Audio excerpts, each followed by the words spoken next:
سألوا مرة أمير الشعراء أحمد شوقي في أخريات أيامه: من يخلفك في إمارة الشعر؟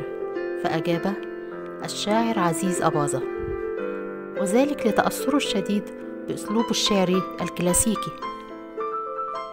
اتولد محمد عزيز أباظة يوم 13 أغسطس من عام 1898 في قرية الربعمية، مركز منيا القمح، محافظة الشرقية، في عائلة أباظة الشهيرة ذات الأصول الشركسية والقادمة من إقليم أبخازيا جنوب غرب روسيا.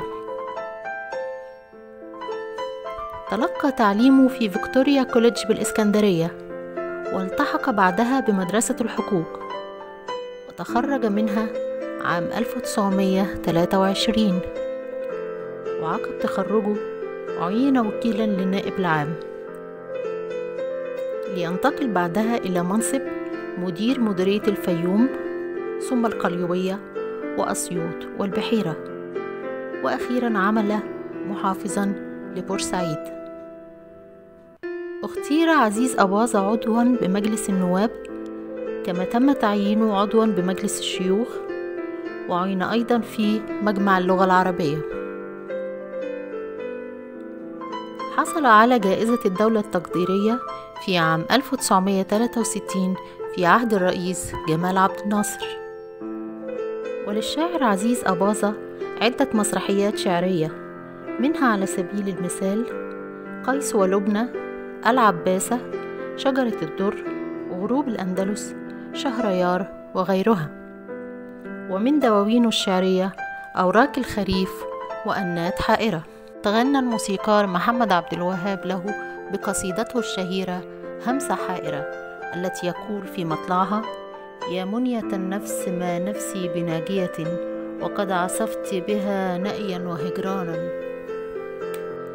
وقد اتسم أسلوب عزيز أباظة بالرقة والعذوبة والقوة والفخامة، سواء في مسرحياته الشعرية أو في أشعاره الخاصة.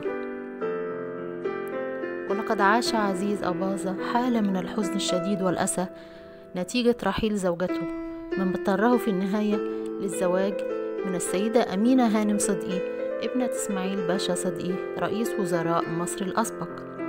وفي كتاب زوجة أبي امرأة من الزمن الجميل توضح ابنته السيدة عفاف أباظة مدى عظمة هذه السيدة، وكيف أنها استطاعت أن تكسب حب وعطف زوجها وأبنائه، وتمكنت من تهيئة حياة هادئة وسعيدة لكل أفراد الأسرة. تميزت شخصية عزيز أباظة بالرومانسية والطيبة الشديدة. وتذكر ابنته السيدة عفاف أباظة إنهم كانوا يعيشون في فيلا في حي المعادي، وعادة ما تكون سكن الفيلات عرضة لمهاجمة القوارض والحشرات، فكانت زوجته بمساعدة الخدم تحرص كل ليلة على إجراء عملية تنظيف شاملة لبقايا الطعام تجنبا لدخول هذه القوارض.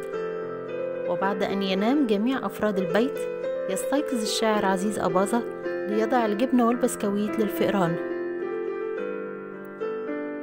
رحل عزيز أباظة بعد صراع مع مرض القلب في يوم 11 يوليو من عام 1973، وقد تم إطلاق اسمه على أحد الشوارع المتفرعة من شارع 26 يوليو بحي الزمالك بالقاهرة. رحم الله شاعرنا الكبير.